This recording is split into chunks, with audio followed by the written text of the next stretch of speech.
ایک دن ایک پروفیسر اپنے شاگردوں کے ساتھ بیٹھے چائے پی رہا تھا۔ اس نے سب کو مختلف طرح کے کپ پیش کیے، شیشے کے، چینی کے، سادہ، قیمتی، کچھ پرانے، کچھ نئے۔ شاگردوں نے فوراً خوبصورت اور مہنگے کپ الفاٹے لیے۔ پروفیسر مسکرایا اور بولا، یہی ہماری زندگی کی اصل ہے۔ تم سب نے بہتر کپ چانے، لیکن چائے تو سب میں ایک ہی تھی۔ زندگی چائے کی طرح ہے، اور کپ ہمارے عہدے، دولت، ظاہری چیزیں ہیں۔ یہ چیزیں زندگی کا معیار نہیں، بڑیت بس توجہ ہٹا دیتی ہے۔ زندگی کو سادگی سے جیو، اصل مزہ چائے میں ہے، کپ میں نہیں۔ زندگی کا سکون ان چیزوں میں نہیں ہوتا جو ہم دیکھتے ہیں، بلکہ ان لمحوں میں ہوتا ہے جو ہم محسوس کرتے ہیں۔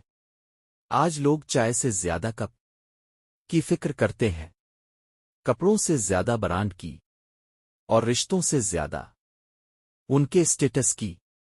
لیکن یاد رکھو، جب چائے ٹھنڈی ہو جائے تو کپ کتنا بھی مہنگا ہو، اس کا مزہ ختم ہو جاتا ہے۔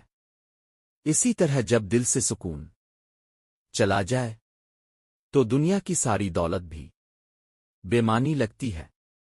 اس لیے اپنی زندگی کا کپ سادہ رکھو، مگر اس میں محبت، شکر اور سکون کی چائے بھرو، تبھی زندگی کا اصلی مزہ ملے گا۔ کپ نہیں، چائے پر دھیان دو۔